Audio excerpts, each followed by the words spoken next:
We have to use time because they are very automatic here, so in 30 minutes shuts down. Actually, I think it's the microphone, it doesn't work anyway, so I don't know when they're going to shut down anyway. But they have a limited time because there will be screening.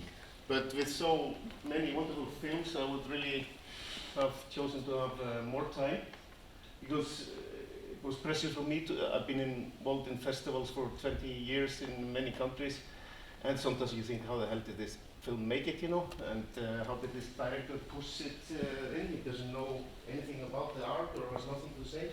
But I was impressed by all of the films here. So I would just like to start at, what's your name? Margaret. I had the last one. You had the last one. And I wanted to apologize, for some reason it wasn't the right size, so for the people that don't speak Icelandic. And it was also missing sound.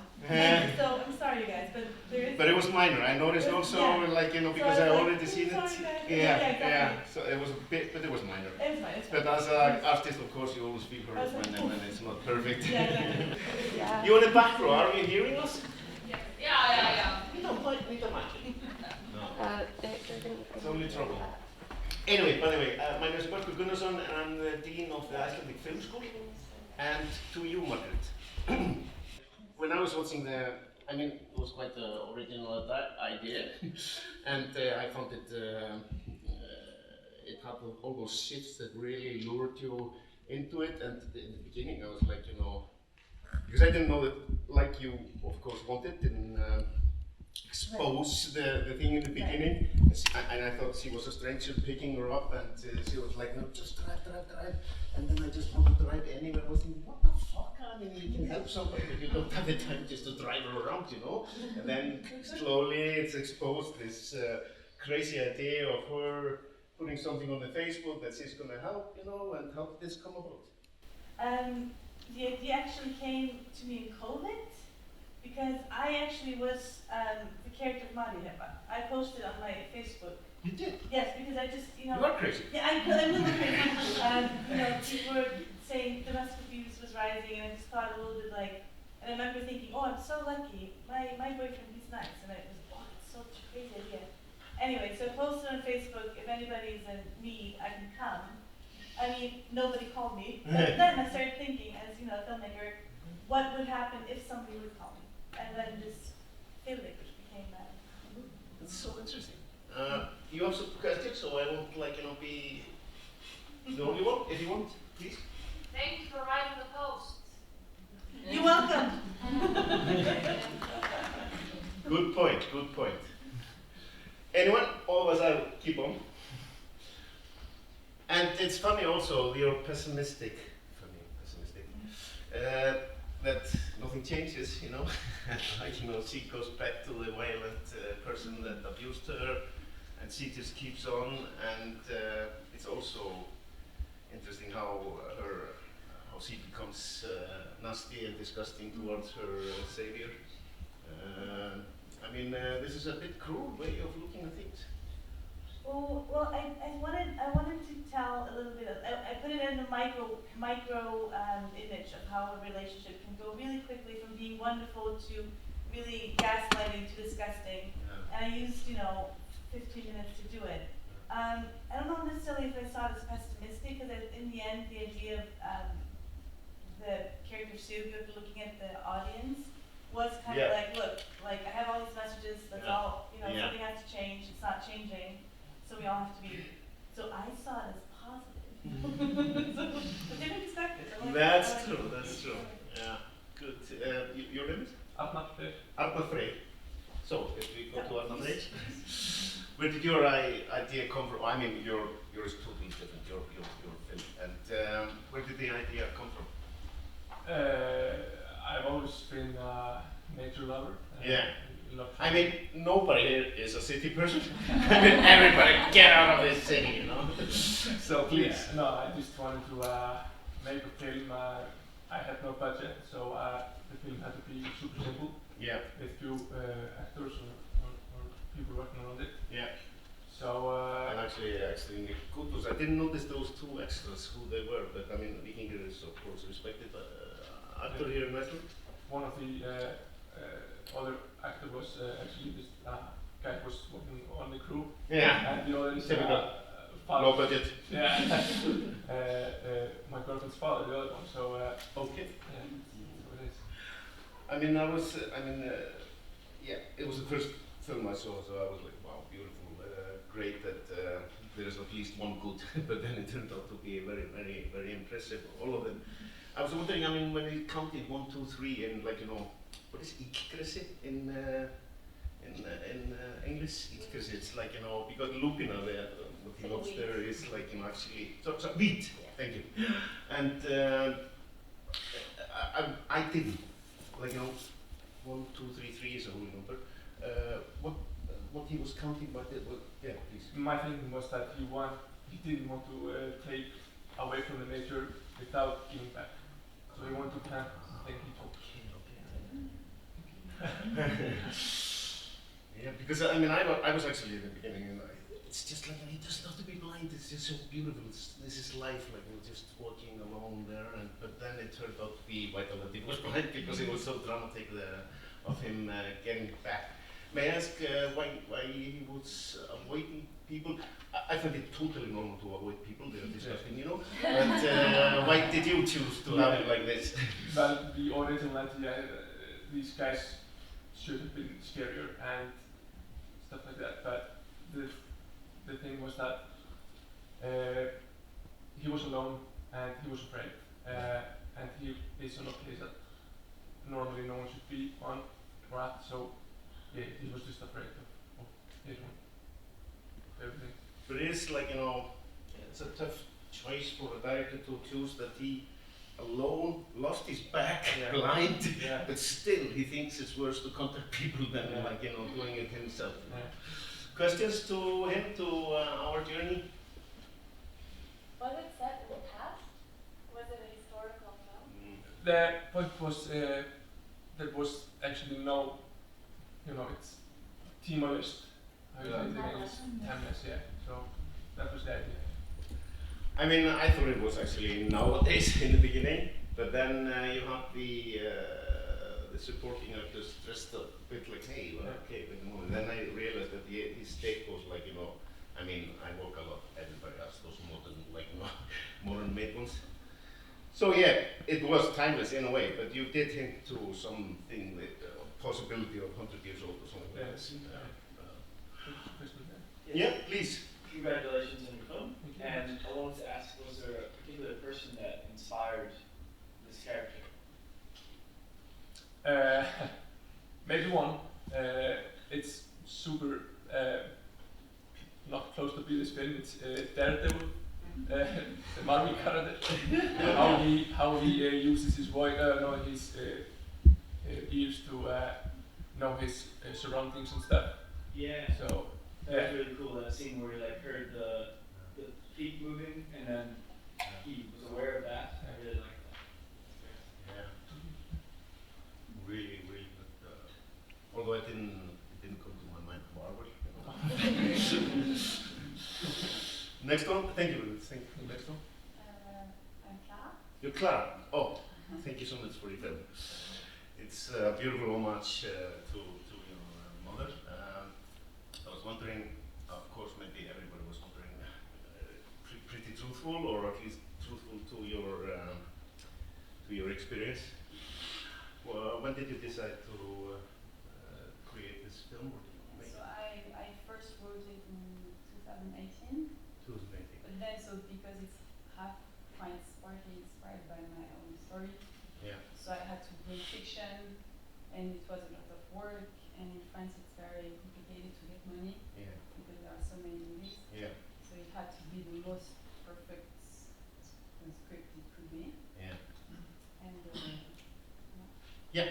Well, success in that way. It was like, you know. I tried to bring a bit of sunlight. Yeah. I don't know. I mean, any questions from the audience? Tack. Tack, yeah, it was really, really touched me as an audience, and I'm even a bit nervous asking, you know, because it is like, you know, yeah, true story. But it is and it isn't.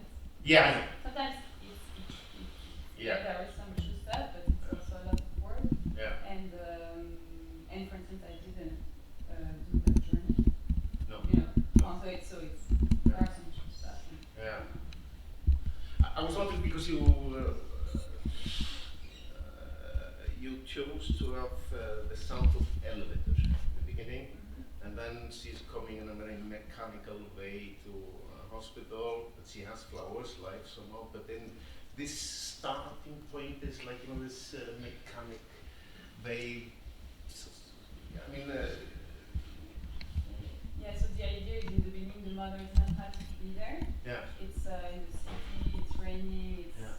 it's not beautiful. And then so she wants to escape that because her wish is to die in the countryside, in Yeah. the sun and everything. Yeah.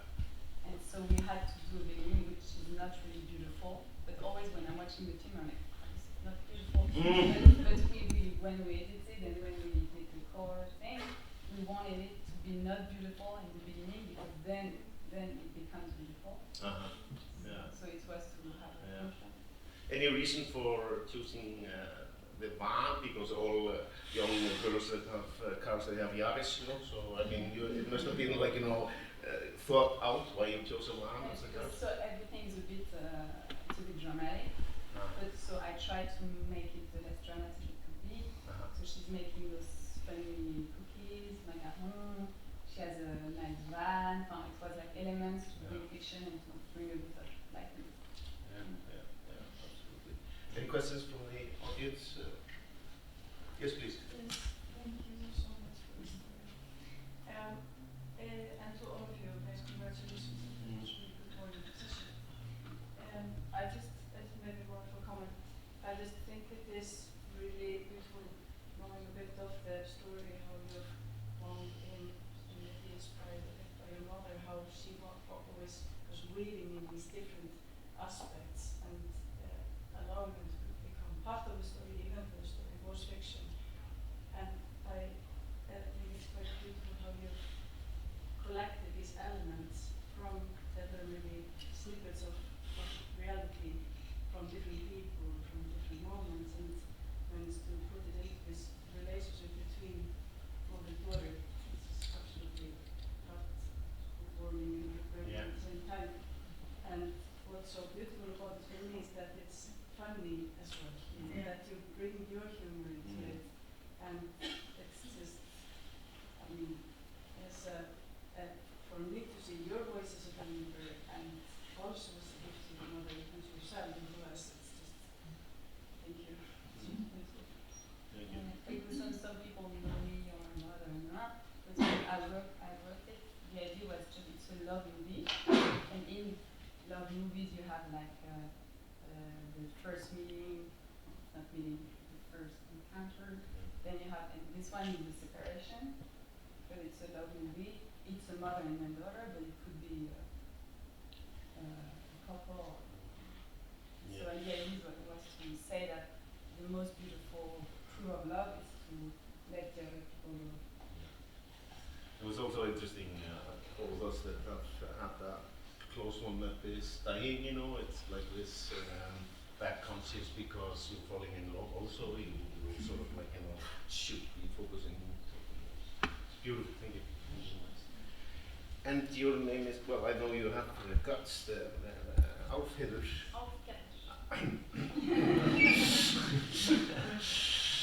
For funny and beautifully shot, and for me, I mean, Örn Arnarsson, he's great, and I was surprised how the supporting actors, how well they were doing. And you just told me that, of course, they were experienced and good ones. What's the origin of this idea, or? Well, I study in Berlin, and Yeah. I live there, and I did a 3-year film studies there. But the producer was from my school, right? Yeah, one of the producers, actually. And throughout my studies, I always like struggled a bit finding stories that I can tell there in Berlin, and apartments there. So Yeah. my mind always went home. Yeah. And for this final film of my studies, I decided to just take it all the way home and went back to the east. Yeah. So it's sort of there. Yeah, it's, everybody has a secret like this, and being exposed and humiliated is always a bit tough. Everybody can somehow relate to it, you know. And me, I mean, when I was younger, I always wanted to be nasty, and it ended and everybody died or something, you know. But this ending in a happy ending somehow, I was just, it was a good feeling that it gave me. Questions? Thank you very much for, like, you know, very impressive. Yes, please. Where can we see Omar perform? I agree with man. I love the music. Yeah. Well, you Serious can go- question. Where can you see him perform? Yeah. You can go to Theaterkhuset. He's an actor there. Great. If you want to see him perform. Yeah, this guy knows his stuff, you know. He's pretty good in everything. Very good. Thank you so much. Hi, Hi. I'm Berglund. I did When the Trees Come. You brilliant. Yeah, yeah. That- Exactly. When the trees come, it comes. Kids with him underwater, Uh-huh. somehow searching for, like, you know, another world or something behind or under. And yeah, I was, but you would have to explain some things because it lightens up so many things. First else, but then just something, hand on him, something beyond something, and it is his mother that somehow stops to play. It's, or is it his sister? I should stop talking maybe. Yeah, okay, so it's the story's about retelling the menstruation as a werewolf transformation.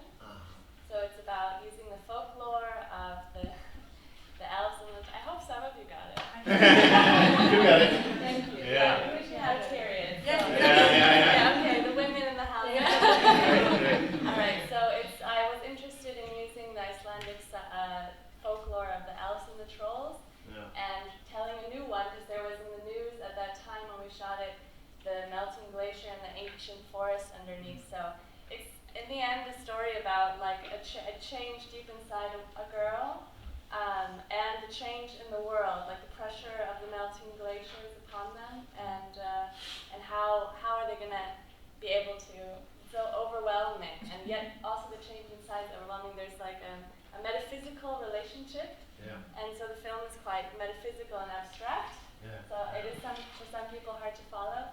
But for me, it's this mythical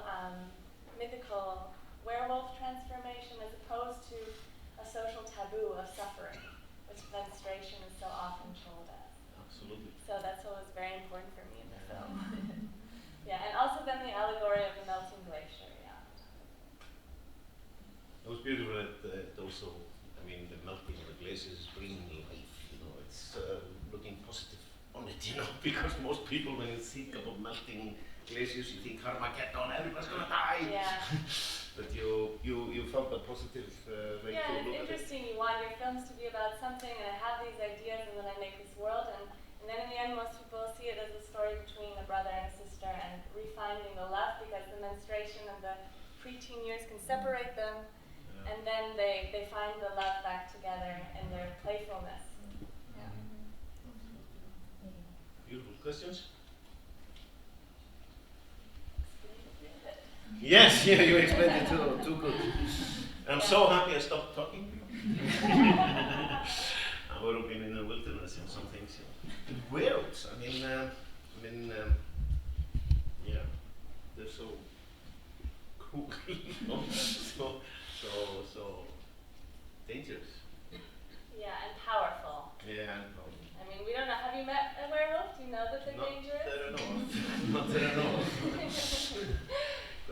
people have been that nasty, then maybe. Yeah.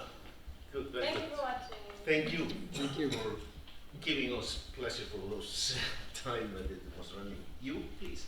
Okay, we are together. You're together. Yes, I'm Maria Kartons and I'm Vala Ómarsdóttir. Yeah, thank you so much. We had the film Fractures, Sprungur. Yeah, absolutely, They absolutely. struck in the mountain. Yeah.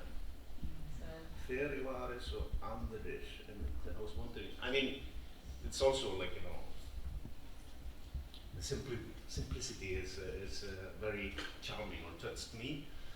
This alone woman or girl in nature and struggling. I mean, I had the feeling she was talking to herself, or was she? First I thought, oh, no, she's talking to her psychologist or something, but then slowly, hey, she's alone in the nature talking to herself and being with some confessions to herself. And to me, because of the sentence, I mean, when I was pleasing others, it was the only time when I was somehow accepted, meant that I had the feeling that she was sort of escaping other people, which I find totally normal. And being alone in the nature and being there, able to be herself and totally open. What is the origin of the idea? the idea is about opening up a discussion about people who are recovering from mental health issues. Yeah. And in this case, we made the story because the spark was basically my brother got diagnosed with bipolar 4 years ago. And How old is he? He's 38. 38. Oh, 36 when he got diagnosed. And it was really interesting to watch his journey going 8 times into a mental hospital in these few years. And this is a guy who was very well received in society, and he was going to get married, he was going to have his child, and you know, everything seemed to be going well. He had a lot of friends and good family, but after the first time of the breakdown, everyone disappeared, you know? Yeah. And it was a struggle for him trying to get back and connect to society, but because there was no one to reach out to him or help him in that journey, he always went back into his weakness, basically. Yeah. And that's the kind of the idea with the crack. We all have a crack within us, and so we kind of return to it if we don't have any solution or a connection to other people out there. So it's quite poetic, and it's made. Yeah, The voice is all, or the text is all from interviewing him. I mean, a little changes here and there, but it's interviews with him. Okay. So yeah. So you were taking part in the interviews and you were talking to her. We got together, so we Yeah, made we the story wrote together. I have many questions, but first the audience. Yes, please. In the end, when she backs away, Exactly. I was she thinking doesn't of want to go back to her little camper. What is she avoiding specifically? For us, it was this metaphor of just you are kind of escaping this repetition. So she's kind of in between, and we want it to be quite open. So you can think, okay, she's going to go back and try until she breaks again and goes into the fracture, or she's just going to stay there, because that's the place where she feels like a god, where she feels very free, and so it's we want it to be kind of open for interpretation. So she's back. Is she kind of going back, or is it just going to loop in this continuous way like it has been? Sorry, it just reminded me of addiction too. Yeah. Yeah. At first I thought it was that, Yeah. but I have my grandmother's bipolar, so I got that too. Yeah. But I wasn't sure. That's which interesting. one I it was. didn't Yeah, know no, that. because this is a Definitely. good point, because we wanted to. We never wrote mental health. We never you can never hear the word mental illness, or you just hear something that is so open that you can connect to it as a, whatever mental illness you have, or struggling with any kind of addiction. So yeah, that's I don't know if you heard in the back she was talking about the reminder of Yes, addiction. we- You heard, and then yeah, please May ask. I just compliment you, because I think what you did was it's so easy to dehumanize people with mental illness and also people with addiction or other kind of issues, and you very beautifully kind of humanized it for everyone who maybe does not understand doesn't have experience with the illness. So thank you for that. Thank you. And I think that was the point as well, because there is kind of a lack of education, and also for just people in the society or even for the family. We were very surprised how little everyone knows about this disease, and there's so much prejudice in society. But when you have cancer, everyone knows about that disease, and you're taking open arms when you come out, and people help you in the recovery. But for some reason, with mental health issues, it's always a taboo, and people are afraid of it. They don't know anything about it, but still, it's in every family. Yeah, So. absolutely. And I mean, you might say also it's normal to be afraid of, because when you have a cancer or wound or something, you can see it, you can touch it, and there's some. But you get afraid of. It's a normal person, but there's something that you can't see that can, and you start to imagine yourself. You become prejudices and start to behave like idiot towards people that actually only need some hug or saying hi or something. You know. Yeah. But I want to explain why it's so poetic, and that it's because we made it equally as a fine art piece and a film piece and movie. So it was all made equally.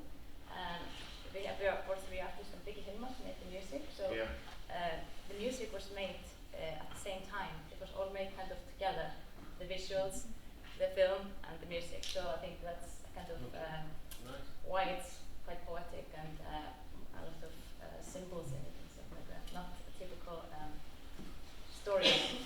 We also wanted the performance to be very open to impulsiveness. So the cinematography had to be very kind of in a dance with the performance. So it could be, you could act on impulse.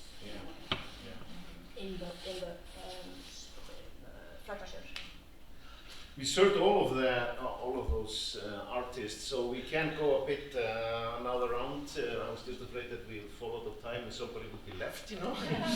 And it's not because you're from the Icelandic Film School or like, you know, I would never, like, you know, but I would like to know more about your film. I mean, so you said, like, you know, you were thinking you would have to, like, you know, not expensive, but the shots were, like, you know, from an expensive movie, you know. I mean, they must have taken at least time. Were you also the cameraman? Yeah. You were also the cameraman, exactly. Yeah. So tell me, I mean, just work. Yeah. Just to have time. It started in 4 days. Yeah. 4 days. Yeah. This you learned in the school. Yeah, Icelandic Film School. Good. So, I mean, I would like to ask all of you. I mean, sorry about if anybody didn't get enough time, but there's really short time, so I just want to ask all of you. I mean, did anybody make profit of those beautiful films, or you still have to waste your money and empty your wallets? Micro budget. Sorry, say it. Micro budget, I think. Micro budget. Yeah. I mean, I hope you will, and I hope this just opens more doors for you, because they were really all well done. Tell us how. Sorry? Tell us how. Tell you how? Yeah, how. I mean, the shots, you know, I mean, I was like, you know, trying to, I mean, first I was thinking, like, you know, okay, there will be some lousy stories, but you have to endure, you know. I've been watching some films, you know, this festival and more, and I get sick or something. I mean, I just, how did this guy get there, you know? What ass did he lick, you know? There's no talent. But you really felt it, and I thought that every story had a point. Every story had, like, you know, a purpose, and, like, you know, it was worth trying to shoot it, but then you all managed to shoot it also beautifully and well done. So I hope you get into some of those funds that amazingly bad talent gets every now and then, you know. So use the festival to get connections and be in those parties, you know, and get funded for some more films. Any questions in the end, please? Yes. Hi, my name is Linda. I'm the director of the Icelandic Film Center. I want to go back to the last maybe about domestic abuse. Yes, please. Wonderful film. I want to thank Margaret for a realistic but still so beautiful portrayal of this progress that can be very difficult and complicated to leave the house, and that did not see pessimistic at all, actually, because it's realistic and still this hope of women reaching out. Yeah. I wanted to ask one question about the colors, because we had like no colors and then we came back to the colors so beautifully in the After movie, beautiful and timing, you know. and then back to black and white. Yeah. I just want to ask a bit about it. Was it like the colors of hope for a minute, or just like her realizing that she was going back? There's this thing, as you know, that domestic abuse is always, abuse is seen as black and white, a gray area. There's always a gray area, like, well, we don't know both sides. And sometimes we do, and when I wrote it, it just instinctively was a black and white movie in my head. And the colors kind of present that moment, because I think either we've all been in a situation or we have friends that are the actors in the film who goes back. But in that moment, when they feel renewed and everything is great, everything is kind of picture perfect. So I wanted to kind of show that with the colors, because in the end, it just goes back to the gray area. Yeah, those are the choices I made. Yeah. And it kind of came while I was writing it. I knew I wanted to make it that way. In feedback from the film, there were a lot of people that were like, take the color out. But I just was like, no, I think I'm gonna say, I'm gonna go with that instinct. I mean, we actually only have 2 minutes, but let's use them. So, I mean, yes, there's a question, please. Sorry, so I don't know if you guys said it, so I don't know if I missed the context, but also regarding the last film. So the scene on the trampoline, my interpretation was that she had power taken away from her abuser, and that's kind of what she was trying to take back from that moment. And it seemed like it was learned behavior from her abuser, and even though she is so damaged from it and so horrible, she is still taking on those personality traits and then using it against people who are trying to help her. Was that kind of what you were trying to portray? Yes. Or just wanted to kind of sit on that? Yeah, I thought it was a brilliant scene. Oh, I'm really sorry about the subtitle. I was sitting there in the back going, oh gosh. But yeah, the interpretation is exactly correct. I wanted to play with the circle of violence. That even though we escape, we never really escape. It is kind of the hamster wheel, and so a lot of change has to happen for the hopefulness of like, let's all be together. And it really was one of my favorite scenes to both direct and make and edit, was that trampoline scene. There was something it felt to me very like, yes, this is the circle. And I like the circle. Thank you. It was beautiful. It was beautiful done, like character-wise and with actors. It's really good acting also. Yeah. Did you finish, sorry? Yes, thank you so much. Yeah. I have a problem top to top. Also for the other screening, there was a black spot during all the movies. Like, Yes. It wasn't there to. I think it must be something with the projector. It's another showing too. Should be. Could I have a picture of you guys here so we have the audience behind you? It's good to see the crowd. I want to thank the audiences for good questions. Any question at the end, because nobody is pushing us. I know that we have passed the limit, but if they are not pushing us out, maybe one question in the end. No, good. Thank you very much.